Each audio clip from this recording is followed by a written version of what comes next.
Hey Ethan, I was just having a read through LinkedIn at the moment, and I found this Hmm. really good article on will AI kill architecture? And the idea is that they're talking about will architecture be replaced by artificial intelligence, AI? And you and I are both using AI a little bit in our work. I use it with writing stuff, I use it with transcriptions, I use it with my Hmm. movie making software. It does all sorts of captions for Yeah, me. But yeah, the other thing, yeah. of course, is that we're using AI in architecture anyway, because we do things like generative design, where you use a polygon to start with, and you get the Hmm. polygon to then generate a sort of multiple of those objects. Things like Rhino, Vectorworks, they've Yeah, got this built-in ability to create code that you then use to, the code will then, using a starting shape, will then generate a whole lot of design for you. So yeah, that might suggest that architects are going to become programmers as well as architects. That is, that they're going to have the creativity, the artistic flair, but also yeah. the computer skills to be able to do that generative design, parametric design, some people call it. So, because what happened was I was talking to a young prospective student the other day. So I took them around, I showed them some houses, and she said to me, my parents don't want me to do this, do architecture. I thought, well, why not? You get to design the world. And she says they think that AI is going to kill architecture and that Hmm. I'd be better off if I went into IT instead.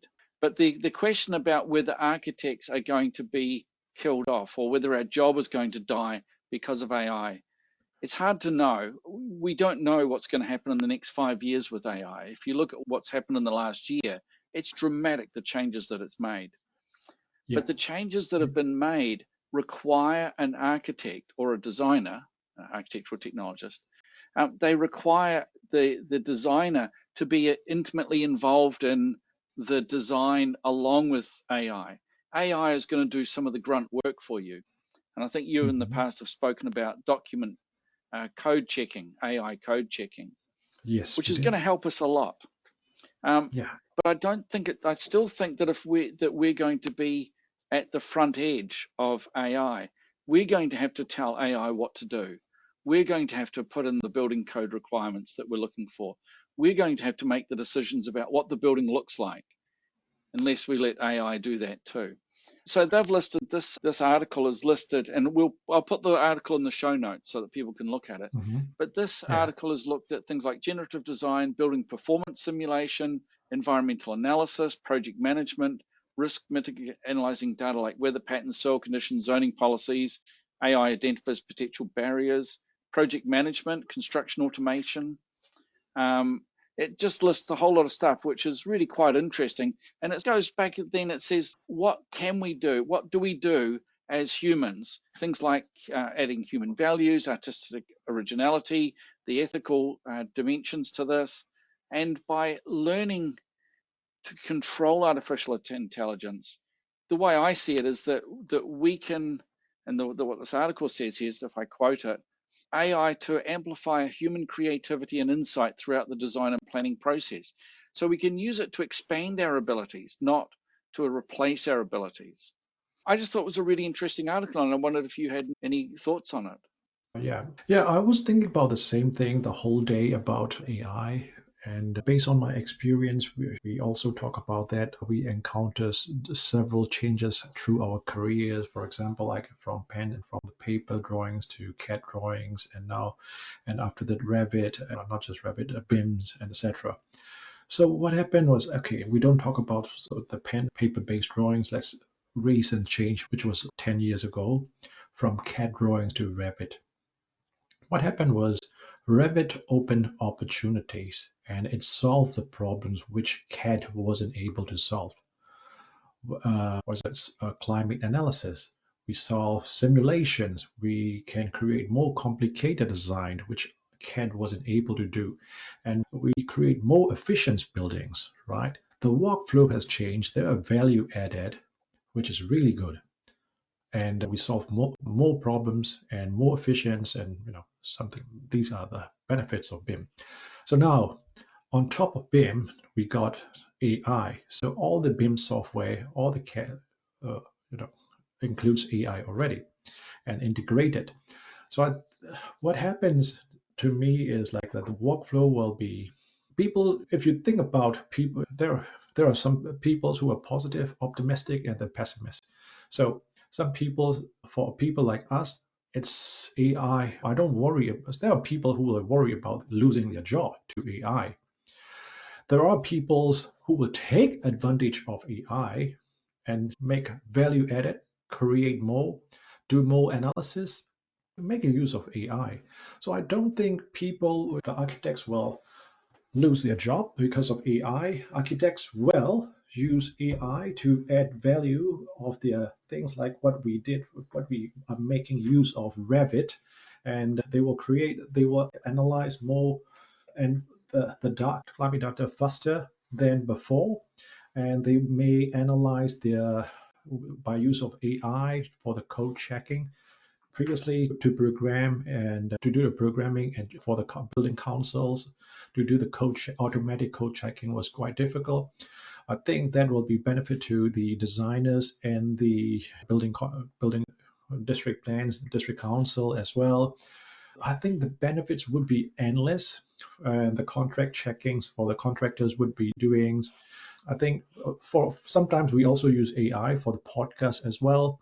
For example, like we analyze the articles and instead of reading everything, we let AI to read and summarize that kind of things. Maybe that's very likely use of AI. I think AI will pick up the workflow. AI will be part of our workflow and analysis, and it will create opportunity to the architect to design even more better, more energy efficient buildings. That's what my take. I don't think AI will kill our job. For example, like during the industrial revolutions, people from manual works to machines, people, some people lost their job, but over time, it will make our works life more efficient. There may be some, what should I say, learning periods, but architects also need to update with AI workflow. But over time, maybe next year or next 10 year, when we look it back, and everybody will be using AI for their workflow, for the design process. That will be new norm. That's what I think. I know I looked at a program must be a year ago. I looked at it, and it was an apartment design with artificial intelligence. And the idea was that you would put in a lot of requirements: how big the bedroom should be, how many bedrooms, how many bathrooms, what size the bathroom should be. And you would also then start to put in code requirements: what's the fire code, what's the building code, the height relation to boundary, what's the maximum height, how many car parks do you need, the land area. And it would then to start to give you suggestions for the planning of those apartments. And it would also start to analyze how efficient you were with your land usage. So this is a way of AI giving you a lot of power without taking over your job. You would also then be able to control how many apartments on a floor, how many floors you wanted, but also the arrangement of between apartments, what the acoustic separation between apartments are. And so there was an awful lot of input required. Yeah, you could actually design, a 300-400 apartment block, a 700 apartment block. You could design it really quickly in concept, but of course that doesn't design everything for you. It doesn't design all the mechanical services, the structural requirements, and it doesn't design the most important part, which is the look.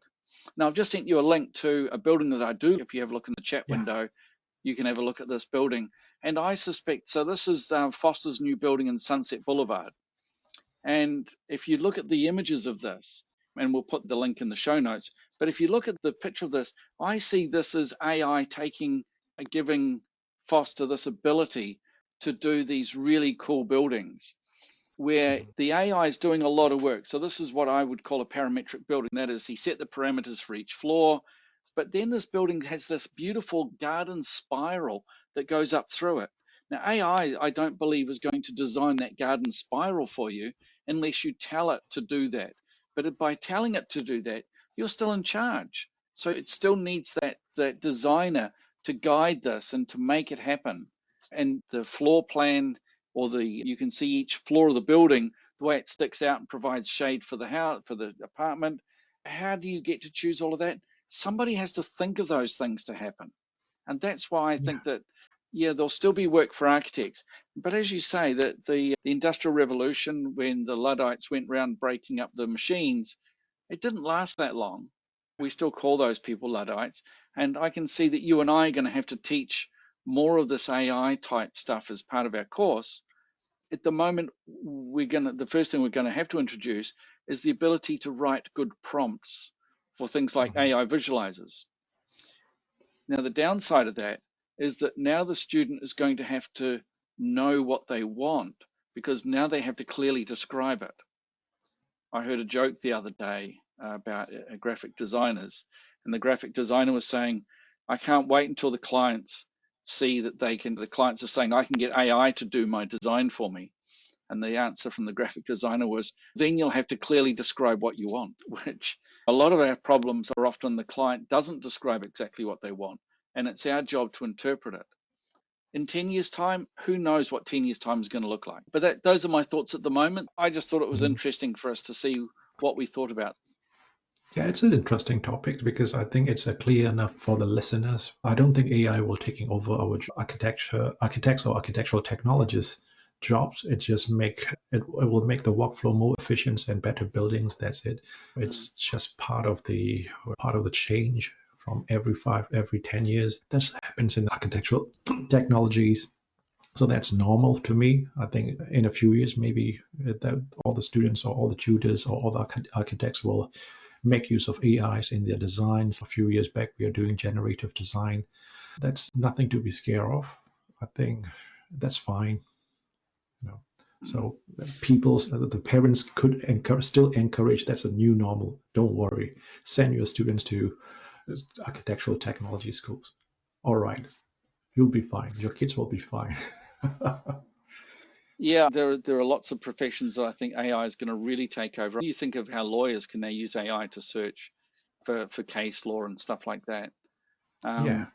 Um, we use AI with our Turnitin to see whether students have copied somebody else's work.